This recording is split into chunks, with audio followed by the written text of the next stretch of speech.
Good morning, students. In class 10 biology, yesterday I explained you about the monohybrid inheritance, in which the Mendel took the tall pea plants and dwarf pea plants and crossed them.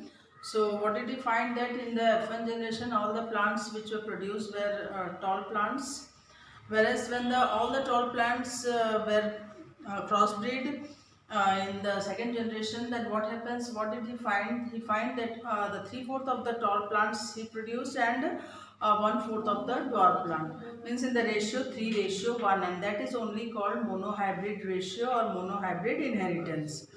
Now today we'll study the dihybrid inheritance, which is the second law of independent assortment. It is also called law of independent assortment, and that law monohybrid inheritance is called the law of segregation. So today we'll discuss the second law, that is dihybrid inheritance. So it shows that this law shows that it involves the inheritance of two pair of contrasting characters at the same time. Whereas in the monohybrid inheritance, we have studied that one pair of characters were taken, traits were taken like tall plants and dwarf plants, and both were crossbred. But here, two different pairs of contrasting characteristics were crossbred at the same time, and these two characteristics were shape and color of the seeds.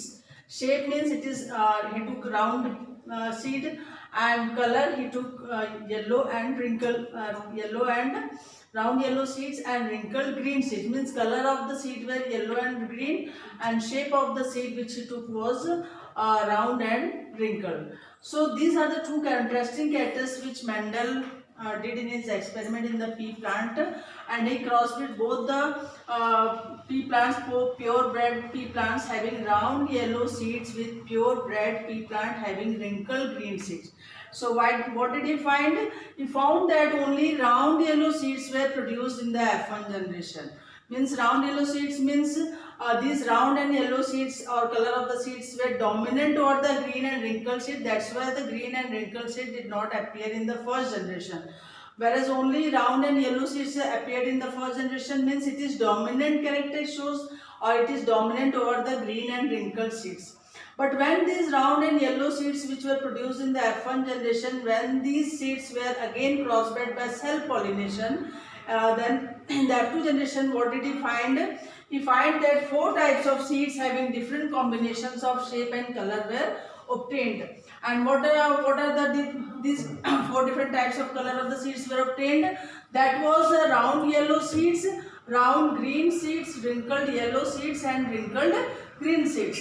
So round yellow seeds, whatever the plants he took, and when he crossbred all the round yellow seeds of the F1 generation, then 315 plants were having round yellow seeds. 108 plants he found was round green seeds. 101 plants he found was wrinkled green seeds, and 32 plants were produced for wrinkled green seeds.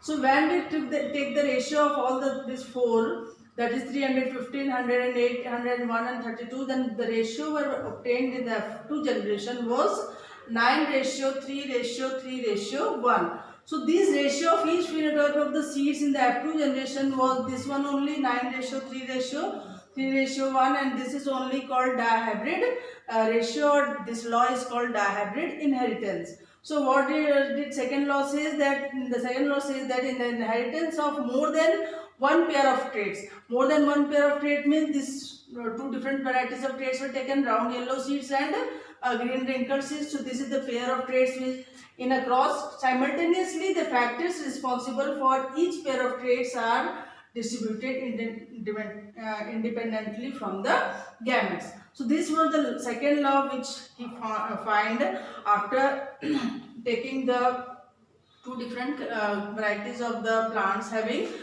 round yellow seeds and green wrinkled seeds. So his result was that he found the plants having round yellow seeds as well as round green seeds, wrinkled yellow seeds, and wrinkled green seeds in the ratio 9:3:1, and this is only called dihybrid inheritance or law of independent assortment given by Mendel. And in the next class, I will tell you about showing the charts of how the different varieties of this type of plants were produced in the second generation. Thanks for today.